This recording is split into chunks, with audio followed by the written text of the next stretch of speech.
तुम जब डेमोन्स्ट्रेशन करने जाओगे तो मांगोगे क्या?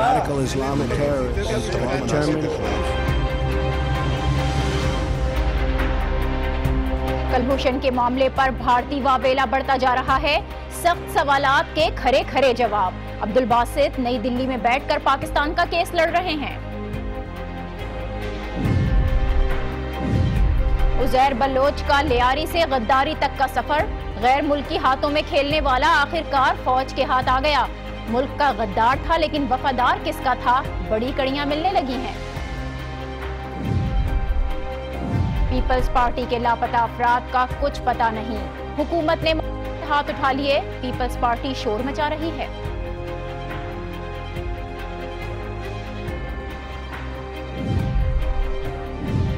पीछे नहीं, सद्दानों के आगे पीछे है। उसके लिए वक्त कर दी।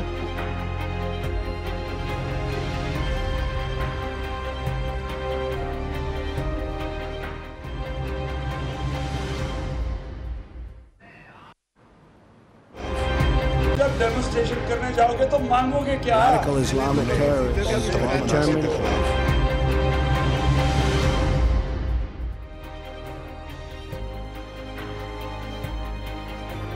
अस्सलाम वालेकुम, आप देख रहे हैं न्यूज़ आवर विद नाजिया और मैं हूं नाजिया अशर।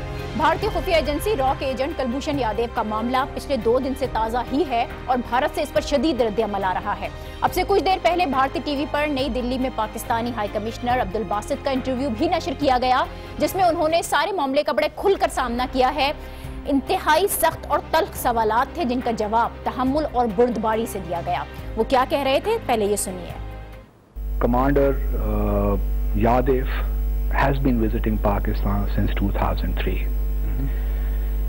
and on original genuine Indian passport but under a fake name of Mubarak Hussain Patel.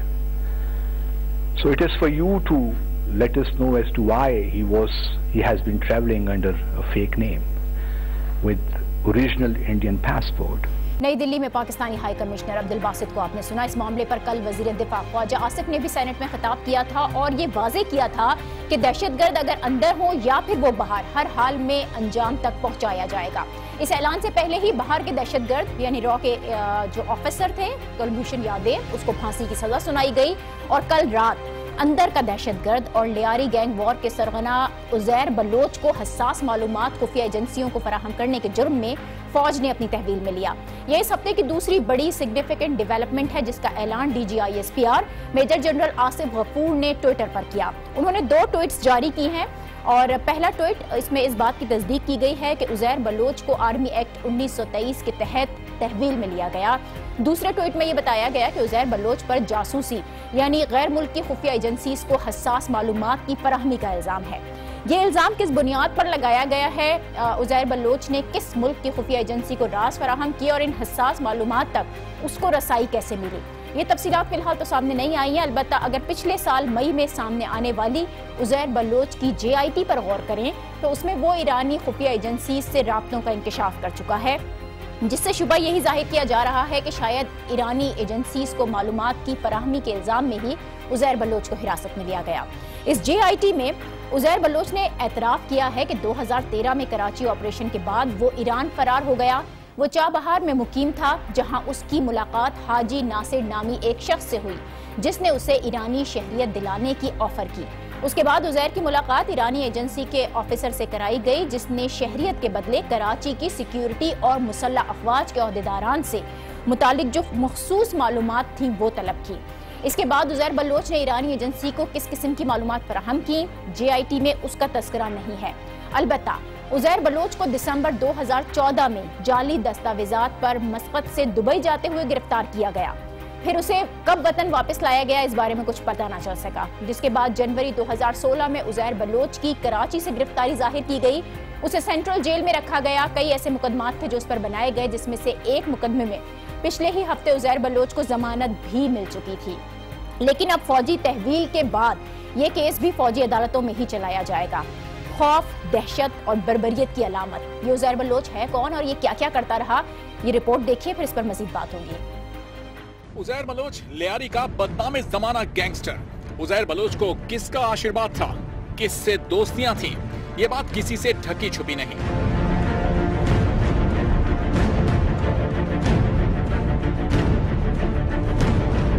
साबिक वजीर दाखिला सिंध जुल्फिकार मिर्जा उजैर बलोच के कुछ ज्यादा ही करीब थे।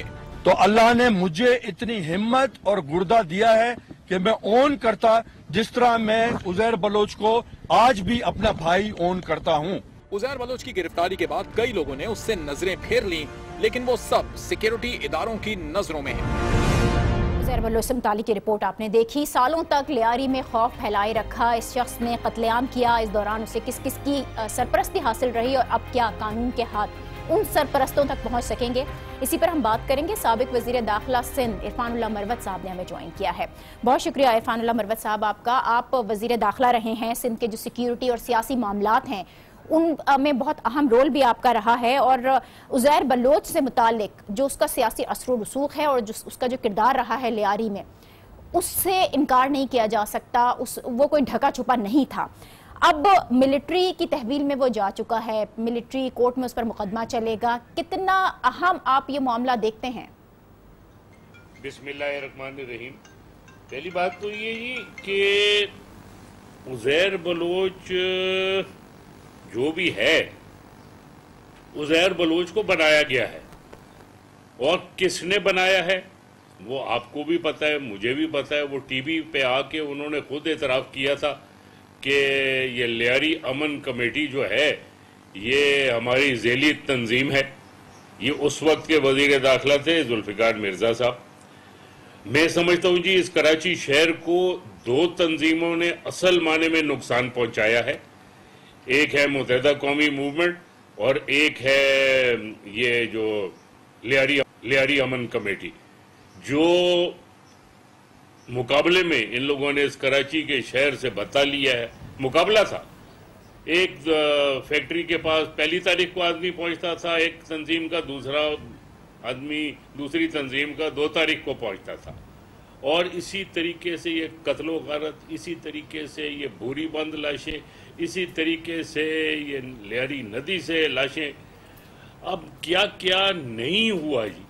मुझे तो हैरत थी अभी भी जी कि ये अभी तक जेल में है कैसे, क्योंकि इन जैसे लोगों के सामने तो जी लोग बेचारे आते नहीं, कोई शरीफ आदमी आएगा नहीं अपने गवाही देने के लिए। और ये जो अब इंकशाफ हुआ है जी कि इनका ताल्लुक एंटी स्टेट एलिमेंट से है जी, तो मुझे कोई ताज्जुब नहीं हुआ। नहीं तो कोई किस तरह इतना जी धनधनाता फिरता हो। अब आप देखें लियारी के अंदर स्विमिंग पूल बने हुए हैं और ये तमाशे हुए, लोगों के पास खाने को नहीं है, पीने का पानी नहीं है वहाँ। बड़े अफसोस की बात है जी। पर मैं ये समझता हूँ जी कि जिन्होंने इन्हें बनाया वो बिल्कुल जिम्मेवार हैं, और उनका भी हिसाब होना चाहिए कि उन्होंने क्यों बनाया ऐसी। इरफानुल्लाह मरवत साहब, अब तो मामला जो है वो बहुत वाज़ेह होता चला जा रहा है ना। फौज की जानिब से उजैर बलोच को तहवील में लिया जाना एक बड़ी अहम डेवलपमेंट है ये। अब इसके लियारी और पीपल्स पार्टी पर क्या असरात देखते हैं आप? मेरे हिसाब से जी देखिए, मैं समझता हूँ कि सबसे बड़ा नुकसान इन्होंने पीपल्स पार्टी को ही पहुंचाया है लियारी में। देखे ना, लियारी के अंदर इनका पीपल्स पार्टी का घुसना और अंदर आना बंद कर दिया था इन्होंने। लोग अच्छे शरीफ लोग जी वहाँ जा नहीं सकते थे। वो जो पुराना MPA था, मुझे उसका नाम भूल गए जी, जो वहाँ का टाउन नाज़िम भी रहा है जी, उस बेचारे को कत्ल किया। और इतने अच्छे लोग थे, वो मलिक था, उसको कत्ल किया वहाँ। और अच्छे लोग लियारी जा नहीं सकते थे। पीपल्स पार्टी तो मैं समझता हूँ शुक्र ही पड़ेगी। लेकिन इरफानुल्लाह मरवत साहब, पीपल्स पार्टी से उजैर बलोच के जो ताल्लुकात हैं वो ढके छुपे तो नहीं है। उसके जो PP के अहम रहनुमा हैं उनके साथ तस्वीर हर जगह पाई जाती हैं। पीपल्स पार्टी सपोर्ट करती रही है। जुल्फिकार मिर्जा जिनकी आप अभी बात कर रहे थे, वजीर दाखिला थे, खुलकर उजैर बलोच को अपना बच्चा तक कहते वो रहे। तो कहीं ना कहीं उजैर बलोच के जो ताने बाने हैं वो जुल्फिकार मिर्जा और पीपल्स पार्टी के दीगर रहनुमाओं से तो मिलते हैं। जुल्फिकार मिर्जा साहब ने कि जी मैंने इनको लाइसेंस भी दिए हैं, मैंने ये भी किए। बिल्कुल, ये जुल्फिकार मिर्जा साहब से पूछेंगे आप, इससे वो जान कैसे छुटाएंगे कि ये जो एंटी स्टेट एलिमेंट है। देखिए पाकिस्तान आर्मी, इतनी दुनिया है, ये 25 करोड़ आदमी है पाकिस्तान में, किसी और को क्यों नहीं उन्होंने उठाया? कि जी वो एंटी स्टेट एक्टिविटी में इन्वॉल्व है। आखिर कोई प्रूफ होगा तो इसको उन्होंने अपनी तहलील में लिया है ना जी। अब वो प्रूफ इंशाल्लाह सामने आएंगे, सारी दुनिया को पता लगेगा कि ये इनके असल रंग जो है वो क्या थे। और प्रूफ नहीं, सिर्फ एक और अहम सवाल इसमें यह भी बनता है कि उज़ैर बलोच ने अगर गैर मुल्की एजेंसीज को हसास मालूमात फराहम की हैं तो एक क्रिमिनल को उन मालूमात तक रसाई कैसे हासिल हुई, ये भी तो अहम सवाल है। क्या इस सिलसिले में भी उसे इंतजामी और सियासी मदद कहीं ना कहीं से तो हासिल रही होगी? किसने अहम मालूमात उस तक पहुंचाई? बिल्कुल होंगी जी। देखें ना, एक तरफ अल्ताफ हुसैन जो है वो रॉ को, सब दुनिया को पता है कि जी रॉ से मिला हुआ था। उस दिन उसने खुद मोदी के नाम स्टेटमेंट इशू किया है कि भाई आओ और कराची वालों को मदद करो। इसी तरीके से ये भी मिला हुआ था। ये दो डॉन थे कराची के, एक डॉन का नाम अल्ताफ हुसैन था, दूसरे डॉन का नाम उज़ैर बलोच था। तो उज़ैर बलोच के खिलाफ जो संगीन इल्जामात सामने बात कई सियासी रहनुमा उससे लाताल्लुकी का भी ऐलान कर चुके हैं। आप ये समझते हैं कि इस केस में बात मजीद आगे तक जाएगी? कुछ लिंक्स अगर मिलते हैं तो मजीद गिरफ्तारियां भी हो सकती हैं? अल्लाह करे जाए जी। मैं समझता हूं कि अल्ताफ हुसैन तक तो रसाई नहीं हो सकी, चलो शायद इस तक हो जाए तो कोई 50% काम हो, क्योंकि जो कुव्वतें बाहर हैं, जो और ममालिक हैं जो इनको स्पॉन्सर करते हैं, फिर वो इनकी प्रोटेक्शन भी करते हैं। पर फर्क ये है कि अल्ताफ में बैठा हुआ है इसलिए उस तक रसाई नहीं हो रही। ये इनके हाथ आ गया है तो बस इंशाल्लाह इसकी तो रसाई है ही है। जी बहुत शुक्रिया इरफानुल्लाह, बहुत शुक्रिया इरफानुल्लाह मरवत साहब। साबिक वज़ीर दाखिला सिंध हमारे साथ थे और कह रहे थे कि जो लोग इस्तेमाल करते हैं वो प्रोटेक्शन भी देते हैं। उज़ैर बलोच का जो मामला है, इस पर कई सवाल ऐसे हैं जिनका जवाब अभी तक नहीं मिल रहा है। इस केस में बहुत ही चीज़ें पुरअसरार सी भी हैं। मिसाल के तौर पर उज़ैर बलोच दिसंबर 2014 में मस्कत से दुबई जाते हुए गिरफ्तार होता है, लेकिन उसे पाकिस्तान कब और कैसे लाया गया, एक साल तक उज़ैर बलोच कहाँ पर रहा और किसकी तहवील में था, इस बारे में कुछ पता नहीं चला। फिर अचानक पूरे एक साल के बाद जनवरी 2016 में उज़ैर बलोच की कराची से गिरफ्तारी जाहिर की जाती है। फिर उसी साल मई में JIT सामने आती है जिसमें वो ईरानी खुफिया एजेंसी के लिए राब्ते का इंकशाफ भी करता है। उस वक्त फौज हरकत में आई और अब JIT के तकरीबन एक साल के बाद अचानक ISPR की जानिब से ट्वीट्स आते हैं और उज़ैर बलोच पर हसास मालूमात की फराहमी का इल्ज़ाम भी सामने आया। फौज उसे अपनी तहवील में ले चुकी है। अगर हसास मालूमात की फराहमी का इकरार उज़ैर बलोच पहले कर चुका था तो इस मामले को मिलिट्री कोर्स में पहले क्यों नहीं ले जाया गया? और फिर कलभूषण और उज़ैर बलोच के जो मामलात हैं, किस तरह से दोनों अलग अलग मामलात हैं, किस तरह से मुख्तलिफ हैं, इस पर हम बात करेंगे। साबिक सेक्रेटरी दिफा लेफ्टिनेंट जनरल रिटायर्ड जनाब नईम खालिद लोधी साहब ने हमें ज्वाइन किया है। बहुत शुक्रिया नईम खालिद लोधी साहब आपका।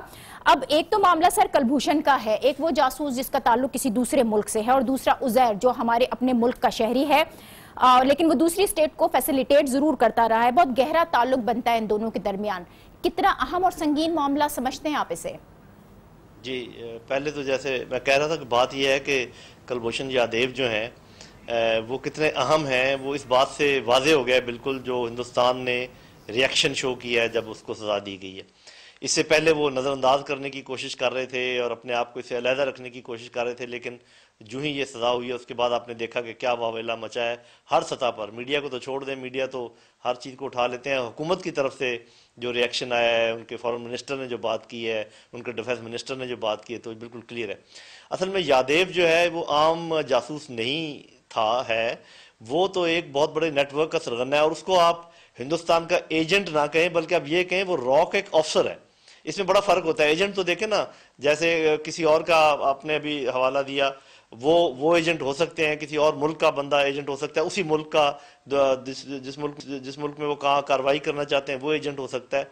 तो कलभूषण यादव तो उनका बाकायदा एक ऑफिसर है रॉ का इंडक्टेड जो है। तो इसमें जो इनका नेक्सस है वो तो सिर्फ ये एक नेक्सस नहीं, आप देखेंगे इसके बाद और लोग जो नेटवर्क तोड़ा जब कलभूषण को पकड़ा गया तो और लोग भी ज़ेर तहवील हैं।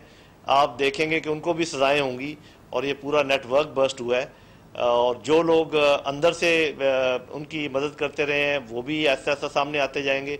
तो ये नेक्सस तो बहुत ख़तरनाक है और इन्होंने बहुत डिस्टेबलाइज किया है पाकिस्तान को और इसकी तो सख्त से सजा देना बहुत जरूरी है। तो खालिद साहब, ये जो नईम साहब, ये कलभूषण का जो केस है, हाई प्रोफाइल केस है, जिस तरह से आपने भी कहा फील्ड जनरल कोर्ट मार्शल किया गया उजैर बलोच ने गैर मुल्की एजेंसी से राब्ते का एतराफ किया है और उस पर भी जासूसी का इल्जाम है। आप क्या समझते हैं कि दोनों जो ये केसेस हैं इनकी नौइयत में बुनियादी फर्क क्या होगा? देखिए, बुनियादी फर्क तो ये है, जैसे मैंने कहा ना कि वो तो उनका ऑफिसर था, ये रॉन्ट अगर साबित हो गया तो ये एजेंट होगा।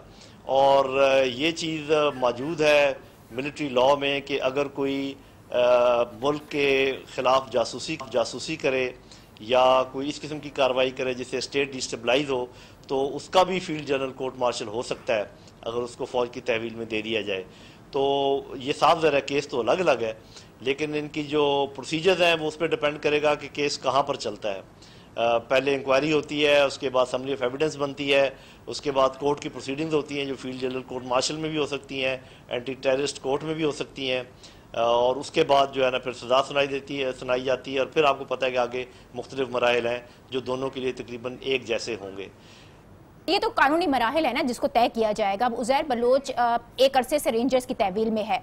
मई 2016 में उजैर की जो JIT थी उसमें गैर मुल्की एजेंसी से उसने राब्ते का भी एतराफ़ किया था, लेकिन इस मामले पर 11 माह का एक ताक़तुल आया है। अब अचानक से एक्शन लिया गया, इसकी कोई वजह होती है? बात यह है कि ये जब आप किसी नेटवर्क को तोड़ते हैं, जब कोई बयान देता है तो वो सिर्फ बयान की बुनियाद पर एविडेंस काफ़ी नहीं होता, क्योंकि आपने देखा है कि बयान तो ये फ़ौरन बदल देते हैं। जो ही जिस कोर्ट में मुकदमा चलना होता है उधर आके पहला बयान वो ये देते हैं, जी हमसे ये अंडर ड्यूरेस जो है बयान लिया गया और ये जो है ना अभी मैं आज़ादाना तौर पे मैंने बयान नहीं दिया। तो जब कोई बयान दिया जाता है उसके बाद उसको कोलैबोरेट करने के लिए और एविडेंस जमा किया जाता है और लोगों को पकड़ा जाता है और देखा जाता है कि कौन से डॉक्यूमेंट्स ऐसे हैं, कौन से लोग ऐसे हैं जो कि इस बात की तायद करते हैं जो कुछ इसने किया है। तो इसमें बहुत देर लग जाती है, और ख़ासकर आप देखें जब एक मुल्क दूसरे मुल्क में जासूसी का जाल फैलाता है तो वो बहुत कॉम्प्लिकेटेड होता है, उसमें बहुत सारी सतहें होती हैं, उसमें बहुत सारे पर्दे होते हैं, उनको चाक करना, दूसरे लोगों तक पहुंचना। और बाद औक़ात ये होता है कि एक आदमी के खिलाफ तो एविडेंस कंक्रीट होता है, लेकिन जो आप आगे नेटवर्क को पकड़ते चले जाते हैं बाकी लोगों के खिलाफ अभी या पूरा नेटवर्क नहीं पकड़ा जाता या एविडेंस कंक्रीट कंप्लीट नहीं होता जी। उसके लिए वक्त दरकार होता है, उसमें बहुत सारे एक्शन करने पड़ते हैं। तो मेरा नहीं ख्याल कि ये 1 साल का अरसा ये बड़ा नेटवर्क, जिस नेटवर्क की आप बात करें, अब उजैर बलोच की तरफ हम आए तो कराची में जराइम की वारदातें हैं, उसका किरदार है, सियासी असर रसूख है। उजैर बलोच को जिन लोगों की सरपरस्ती हासिल रही, जुडिशल प्रोसेस जब चलेगा, जब ये तरीकाकार आगे जाएगा तो नाम भी आएंगे, क्या उन्हें भी आर्मी अपनी तहवील में ले सकती है?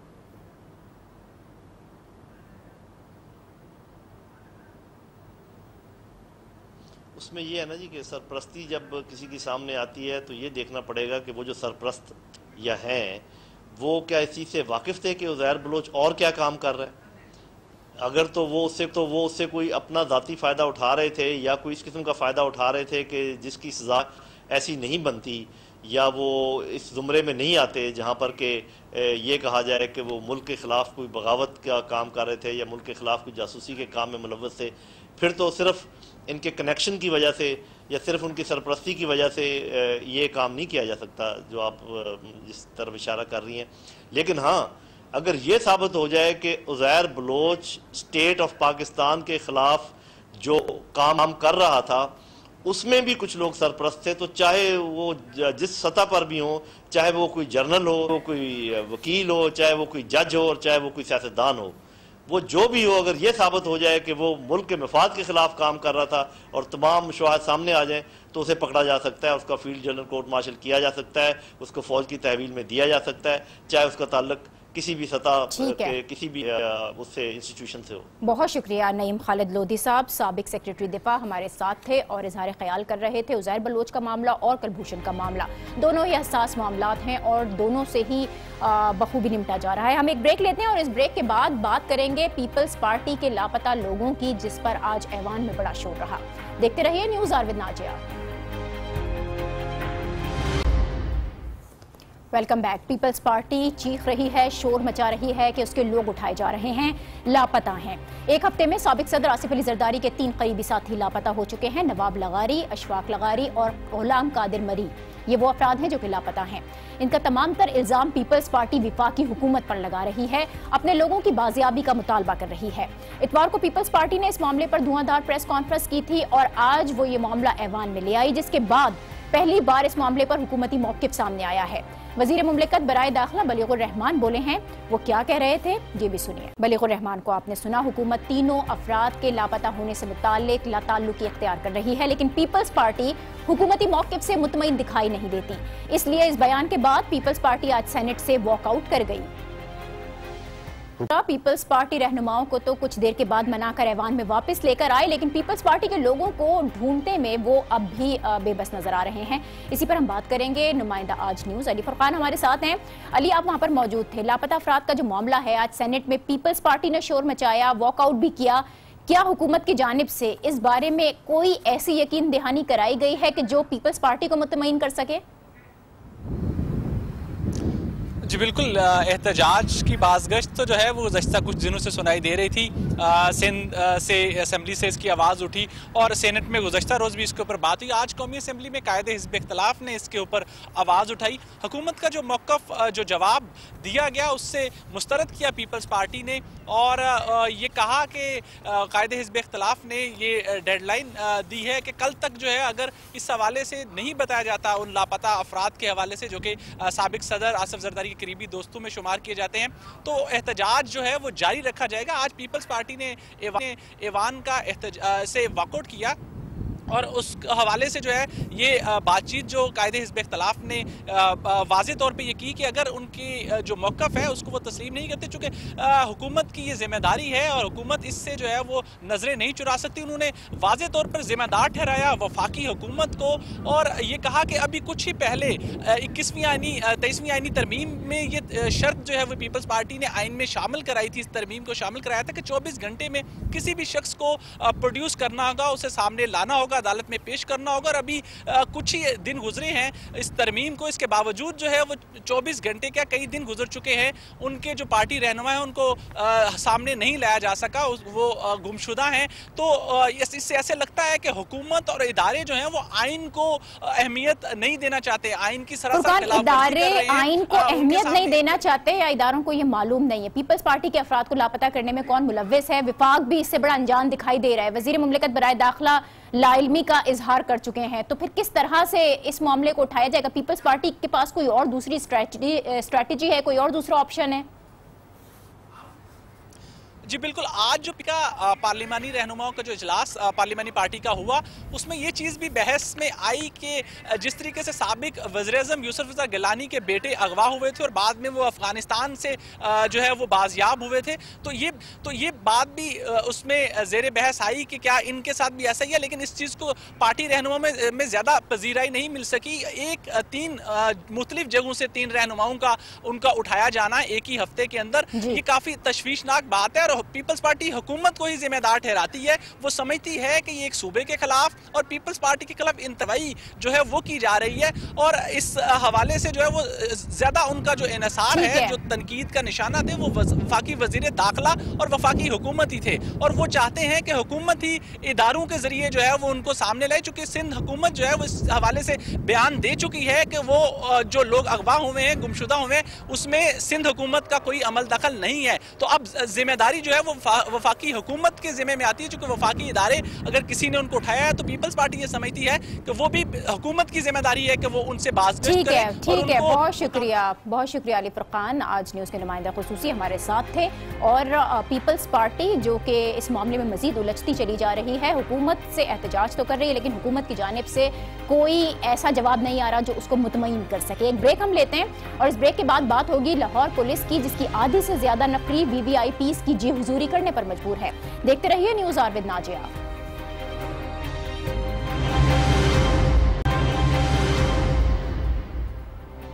Welcome back. 2008 से अब तक पंजाब में नवाज लीग की हुकूमत है और इन 9 बरसों में सिर्फ लाहौर में दहशतगर्दी के 17 वाकयात हो चुके हैं, जिनमें फरवरी में चेयरिंग क्रॉस और पिछले ही माह बेदिया रोड ब्लास्ट भी शामिल हैं। मुख्तसरन दहशतगर्दी की ताज़ा लहर ने पंजाब को अपनी लपेट में ले रखा है। लाहौर समेत जो दीगर शहर हैं वहाँ पर हाई अलर्ट है। हुकूमत सिक्योरिटी फुल प्रूफ बनाने की कोशिशों के दावे भी कर रही है, लेकिन हकीकत यह है कि लाहौर पुलिस की तकरीबन आधी नफरी VIP प्रोटोकॉल्स में मसरूफ है। आम आवाम के बजाय वुज़रा और हुकूमती आला ओहदेदारों की सिक्योरिटी में लगी हुई है। आपको एक रिपोर्ट दिखाते हैं इस मामले पर, फिर मजीद बात करेंगे।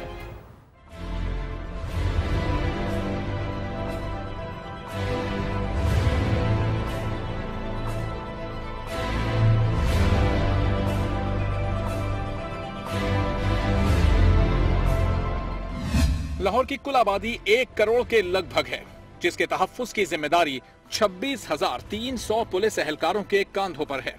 यानी तकरीबन 384 अफराद की हिफाजत के लिए 1 पुलिस एहलकार। उस पर भी सितम ये कि पुलिस की आधी से जायद नफरी VIP ड्यूटीज अंजाम देने में मसरूफ है।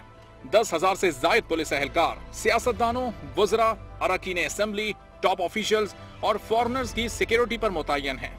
4,000 एहलकार मर्दमशुमारी की ड्यूटीज दे रहे हैं। 1519 गार्ड्स के तौर पर मुख्तलिफ मकामात पर तैनात हैं। 430 पार्क्स की ड्यूटीज पर मामूर हैं। 540 मुस्तकिल सिक्योरिटी ड्यूटीज, 551 जुडिशियल असाइनमेंट्स, जबकि बाकी दीगर ड्यूटीज सर अंजाम दे रहे हैं। इन ड्यूटीज के लिए पुलिस की सिर्फ मैन पावर ही नहीं, वसाइल भी इस्तेमाल हो रहे हैं। पुलिस की 90 और एलीट फोर्स की 70 गाड़ियां VIP ड्यूटीज के लिए इस्तेमाल हो रही हैं, जबकि पुलिस एहलकार प्राइवेट गाड़ियों और मोटरसाइकिलों पर अपने फराइज सरअंजाम देने पर मजबूर हैं। कई सालों से पंजाब में यही हाल है। पुलिस बरसों से नफरी का रोना रो रही है। एहलकारों की कमी एक बड़ा मसला है। सीनियर पुलिस अफसरान के मुताबिक सिर्फ लाहौर के लिए कम से कम 50,000 पुलिस की नफरी दरकार है। हुकूमत इस हवाले से क्या कर रही है, इस पर हम बात करेंगे। मलिक मोहम्मद अहमद खान, तर्जुमान पंजाब हुकूमत है, आपने हमें ज्वाइन किया है। बहुत शुक्रिया मलिक साहब। पंजाब दहशतगर्दी की लपेट में है। लाहौर में पिछले 17 दहशतगर्द हमले हुए हैं, लेकिन लाहौर पुलिस की जो तकरीबन आधी नफरी है वो VIP प्रोटोकॉल्स, VIP ड्यूटीज पर लगी हुई है। 10,000 से ज्यादा एहलकार इस काम के लिए इस्तेमाल हो रहे हैं। अगर सारी की सारी ये पुलिस बड़े लोगों के तहफ्फुज़ में लगा दी जाएगी तो फिर अवाम का तहफ्फुज़ कैसे होगा?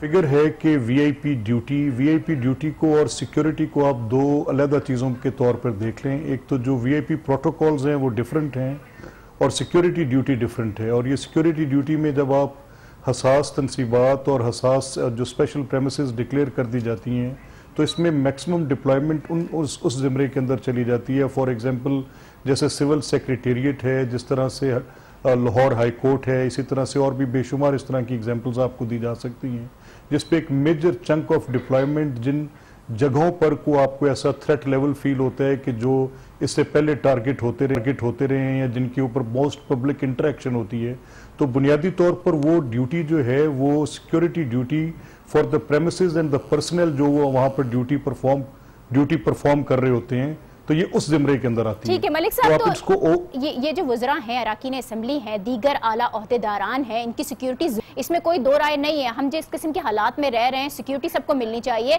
लेकिन कोई मैकेनिज्म बनना चाहिए जिसके तहत ये काम हो, जिससे पुलिस के जो मामलात हैं वो डिस्टर्ब ना हो। नहीं, देखिए मैंने जैसे पहले अर्ज की कि ये प्रोटोकॉल का सवाल नहीं है और ना ही तमाम वज़रा, ना ही तमाम अरकान असेंबली और ना ही तमाम सरकारी अफसरान को सिक्योरिटी फ्राहम की जाती है। सिक्योरिटी उन मखसूस अफराद को फ्राहम की जाती है जिनके मुतल्लिक हुकूमत के पास कोई ऐसी इतला मौजूद हो या उनकी नेचर ऑफ जॉब इतनी सेंसिटिव हो कि वो कॉम्बैट कर रहे हों, वो किसी हैसियत में जिनका दहशतगर्दी के काम के साथ ताल्लुक है और जो दहशतगर्दी का मुकाबला करने के लिए तैनात हैं, या वो किसी ऐसी सेंसिटिव पोस्टिंग पर बैठे हुए हैं जिसका नेचर ऑफ जॉब ऐसा है कि जहाँ पर सिक्योरिटी प्रोवाइड करना ज़रूरी हो। फॉर एग्जांपल जैसे जजेस ऑफ द हाई कोर्ट जो डिसीजंस दे रहे हैं उनको सिक्योर प्रेमिसेस देना ज़रूरी है, उनको सिक्योरिटी प्रोवाइड करना ज़रूरी है। इसी तरह से अगर आप कहेंगे कुछ और इम्पॉर्टेंट कलीदी जगहों पर जो अफराद बैठे हुए हैं उनकी तहफ़्फ़ुज़ बहुत ज़रूरी है। और यहाँ पर भी मैं ये डिस्टिंक्शन ड्रॉ करता जाऊँ कि VIP protocols is a different thing. VIP protocol जिसको हमारे चीफ मिनिस्टर पंजाब बड़ी शिद्दत के साथ कर्व करते हैं। आपने देखा है कि पंजाब में तो मिनिस्टर्स भी फ्लैग होस्टिंग नहीं करते, उनकी गाड़ियों पर झंडे नहीं लहराते, उनके साथ वो प्रोटोकॉल्स की ड्यूटियां वैसे नहीं होती जिस तरह पहले हुआ करती थी। हम तो VIP कल्चर के खात्मे के लिए अपनी पूरी कोशिश करते हैं। और ये बात आपकी पार्शली मैं इस बात के साथ डिसएग्री करते हुए इस चीज़ को मैं आपके सामने ज़रूर रखूँगा कि सिक्योरिटी के एतबार से ह्यूमन डिप्लॉयमेंट अपने अवेलेबल रिसोर्सेज में अगर आप हमारे पास लाहौर में 25,000 पुलिस एहलकार तैनात हैं तो ये डेमोग्राफी भी समझनी बड़ी ज़रूरी है कि एक थाने के अंदर कितने अफराद हैं और थाने की आबादी कितनी है जिसके ऊपर वो थाना मुतय्यन है। अगर लेट्स से कि एक थाने में 1,20,000 के करीब अफराद हैं और थाने के अंदर 25-30 अफराद हैं तो फिर ये आपको जो इसकी वो मिलेगी कि 4 से 4,500 के ऊपर एक पुलिसमैन इस वक्त तैनात है। तो ये तादाद बड़ी कम है, ये तादाद बड़ी कम है। हम इसको ग्रेजुअली इंप्रूव कर रहे हैं। पिछले साल कुछ भर्तियां की गई, उससे पिछले साल कुछ भर्तियां की गई, जिससे one police officer to the ratio of public, जिसमें इंप्रूवमेंट आती जा रही है जी। ठीक है, हम इसको वीआईपी प्रोटोकॉल में शामिल नहीं करते, और आपकी तरह की जो भर्तियां की जानी चाहिए कम से कम वो हो। पुलिस के जो सीनियर अफसरान हैं, सिर्फ लाहौर के लिए पुलिस की 50,000 नफरी दरकार है, वो ये कहते हैं भर्तियां करने में फिर देर क्यों की जा रही है? कबाहत किस बात की है?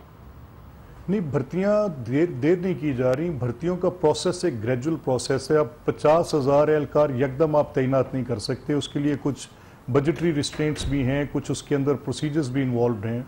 तो लास्ट ईयर भी भर्ती की गई, अभी भी कुछ एक बड़ा नंबर है जो भर्ती किया जा रहा है। इसको बड़े मेरिट पे किया जाता है, बड़े शफाफ तरीके से किया जाता है। और लाहौर पुलिस की भर्ती में तो आप देखें, पीछे क्रिएशन ऑफ CTD, एक नया महकमा खड़ा किया गया, डॉल्फिन फोर्स का क्या अमल में लाया गया।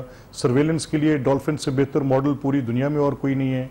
दे are on the road all the time, और वो उनकी जिस तरीके से सर्वेलेंस के लिए वो सारा दिन लाहौर की मॉनिटरिंग करते हैं, वो बड़ा इफेक्टिव मैकेनिज्म है, जिससे स्ट्रीट क्राइम को कंट्रोल करने में बड़ी मदद मिली है। दहशतगर्दी के सिलसिले में भी उनका एक बड़ा कलीदी किरदार है। तो ये एक जो भर्तियों का प्रोसेस है, ये ग्रेजुअल है, ये कंटिन्यूस प्रोसेस है, ये रुकता नहीं है, ये एक मुसलसल अमल है जो जारी रहता है। तो इसकी बुनियाद पर जो पुलिस अफसरान का जो आप जिक्र कर रहे हैं कि 50,000 का फिगर, बिल्कुल इससे कुछ कंडीशन बेहतर होगी, और ये 50,000 तक आप देखेंगे कि कुछ अरसे में ये ग्रेजुअल भर्तियों के साथ हम इस फिगर को अचीव करेंगे जी।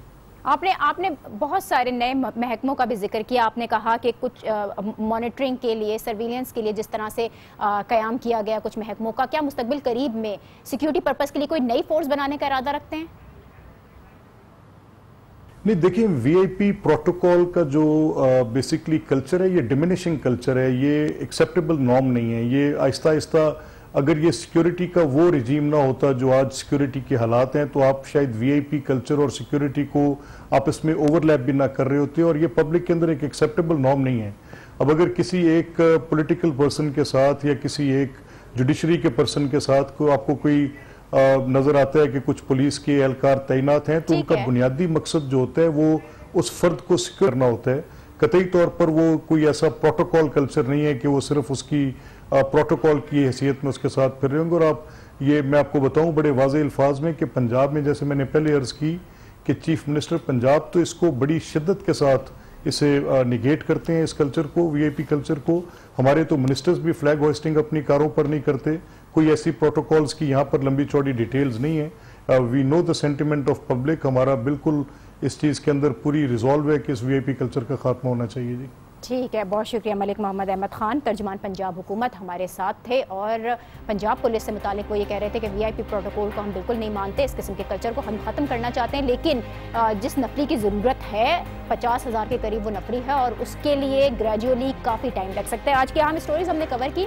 किसी और स्टोरी के बारे में आप जानना चाहते हैं, किसी मसले की निशानदेही करना चाहते हैं, तो हमें ज़रूर लिखिए, अपना फीडबैक भी ज़रूर भेजिए फेसबुक पर और ट्विटर पर। आज के प्रोग्राम से दीजिए इजाज़त, कल फिर मुलाकात होती है। अल्लाह हाफ़िज़।